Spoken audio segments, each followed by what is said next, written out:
আসসালামু আলাইকুম, সবাই কেমন আছেন? আশা করি ভালো আছেন। আলহামদুলিল্লাহ, আমি ভালো আছি। আজকে আলোচনা করব ম্যান পাওয়ার কাট কাদের হবে না।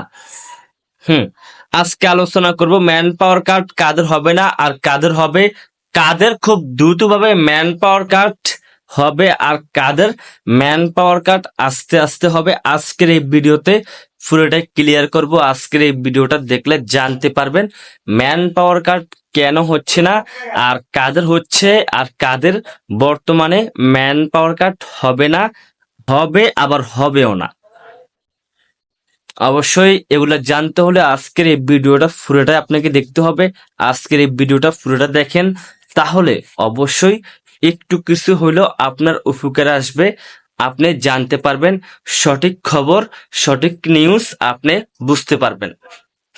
তো বন্ধুরা, এরকম নতুন নতুন ভিডিও পাওয়ার জন্য অবশ্যই আমাদের ইউটিউব চ্যানেলটা সাবস্ক্রাইব করে রাখতে পারেন। আমরা কিন্তু প্রবাসীদেরকে নিয়ে কাজ করি, প্রবাসীদের আপডেট সবার আগে দেওয়ার চেষ্টা করি। তো সাবস্ক্রাইব করার জন্য সবাইকে ধন্যবাদ। তো কাদের ম্যান পাওয়ার কার্ড হবে আর ম্যান পাওয়ার কার্ডের ফাইল জমা দিলে তাড়াতাড়ি তাদের ম্যান পাওয়ার কার্ড হয়ে যায়। প্রথমত হয়েছে যারা সৌদি আরবে বাসা বাড়িতে কাজ করতে যাবেন, এবার পুরুষ বলেন মহিলা বলেন, জেনেই যাবেন বাসা বাড়িতে কাজ করতে যাবেন, তাহলে আপনাদের ম্যান পাওয়ার কার্ড কিন্তু অতি শীঘ্র হয়ে যাবে।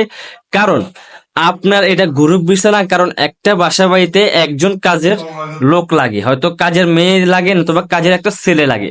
তো ওইটা এক কোম্পানির ভিসা, একটাই ভিসা, তাই ওটাই কিন্তু ম্যান পাওয়ার কার্ড, কোনো সমস্যা হয় না, ম্যান পাওয়ার কার্ড হয়ে যায়। এখন আপনাদের ম্যান পাওয়ার কার্ড হচ্ছে না কেন? আমি আগেও বলছি, একটা আইডিতে মানে মনে করেন আমার যদি 5টা ভিসা থাকে তাহলে কিন্তু আমার ম্যান পাওয়ার কার্ড হবে। যদি আমার 5টা জায়গায় 6টা থাকে, আমার গ্রুপের 6টা থাকে, তাহলে কিন্তু আমার ম্যান পাওয়ার কার্ড হবে না। কারণ আমার 5টা থাকলে হবে, 5টার উপরে কিন্তু গেলে ওটাকে গ্রুপ ভিসা ধরে, ওটাকে ম্যান পাওয়ার কার্ড আর দেয় না, ওটা রিজেক্ট করে দেয়, ওটা ব্লক করে দেয়, ওটা ক্যান্সেল করে দেয়। তাই অবশ্যই বুঝতে পারছেন, যাদের ম্যান পাওয়ার কার্ড হবে তারা সিঙ্গেল ভিসা হইতে হবে আর একটা কোম্পানির হইতে হবে। তো অবশ্যই বুঝতে পারছেন। ভিডিওটা ভালো লাগলে শেয়ার করে দিবেন। আর হ্যাঁ, এখনো যারা বুঝতে পারেন নাই, আমার ভিডিওর কমেন্টে আমাকে কমেন্ট করবেন, আমি অবশ্যই আপনাদেরকে রিপ্লাই দিব।